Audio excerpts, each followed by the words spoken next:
According to the 2014 U.S. News & World Report, UNLV ranks 8th in the United States for student body diversity, which has been active at UNLV since 2008, but this year it's causing a buzz among UNLV faculty. The TOPS program at UNLV is a fairly new program dedicated to helping the athletes here succeed not only in sports, but in life. We're just hours away from the Life is Beautiful Music Festival here in downtown Las Vegas, and as you can see, barricades are already being placed down Fremont Street. UNLV officially has a new athletic director who has been part of this athletic program for decades. The internet, one of the best innovations yet. We use it for everything, from work to leisure. A downfall to it is you don't always know who is on the other side of the screen. With the recent online sex predator incidents, parents are urged to step in and monitor their child's social media use. Lieutenant Jeffrey Green of UNLV Police talks about the acronyms they are using to connect with minors and how the internet is making it much easier. A lot of the acronyms that they're using now kind of indicates that they know mom and dad may be watching. Be concerned and somewhat proactive in knowing, again, who your children are talking to over these means. And if there's a need to, obviously, discontinue. 14-year-old Taylor Gerard is active on social media and has over 1,000 followers on Instagram. Most of them she does not know. She lets us know why teens have this craze to have the most followers. Because you're cool and it's fun. I post like twice a week and it's mostly pictures of me and my friends. Her mother, Tracy Gerard, is taking steps to tighten up Taylor's privacy on social media. We monitor it by, sometimes I go on, I'll look at the users, and sometimes if they're like older gentlemen, I make her delete them. And recently she put it to private so that she couldn't get, only people that she wanted to accept. Ultimately, the best defense against online predators is to communicate openly with your child and set rules. Sometimes it's hard to be open and honest with me, but I'm not going to judge you. I'm your mother and I love you. No matter what happens, I'm always going to love you, so you can always be open and honest with me.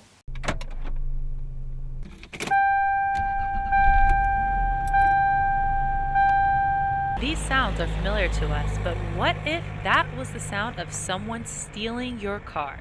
According to UNLV Police, 4 cars and 24 vehicle-related incidents have taken place on campus this semester. 3 of the 4 cars stolen were in open lots, but one of the vehicles was in the Tropicana parking garage. UNLV Public Information Officer Paul Velez explains why a theft may want to steal a car.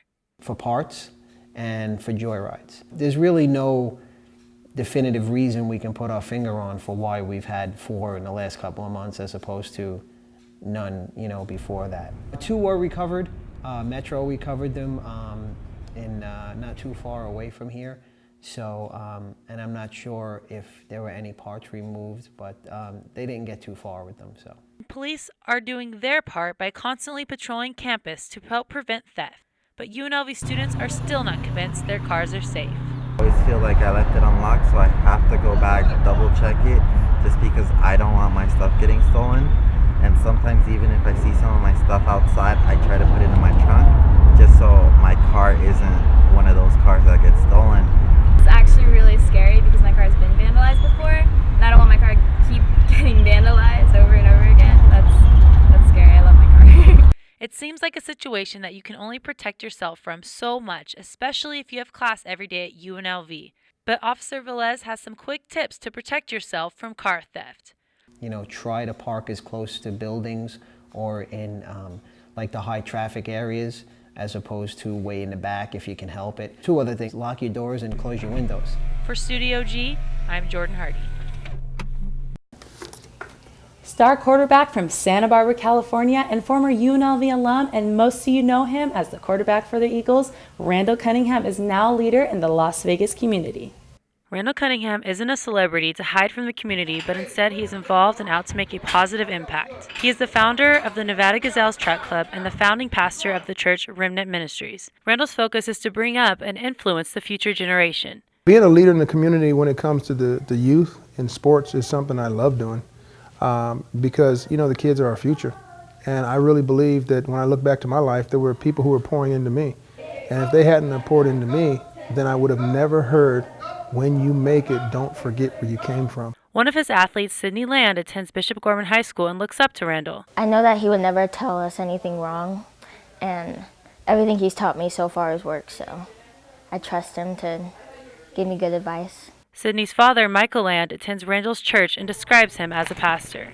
He's probably, not one of the most sincere people as far as his effort as a pastor and what he wants to do for the kids mainly and the community. Pastor Randall, or as some call him, Coach, is all about giving back. When people see what celebrities do in the community, I believe it has an impact on other people, and it does become contagious. And I just give back to give back. I don't give back to receive. Randall's outlook on life may be something we want to keep in mind. Someone who is living with a purpose to help others grow and succeed.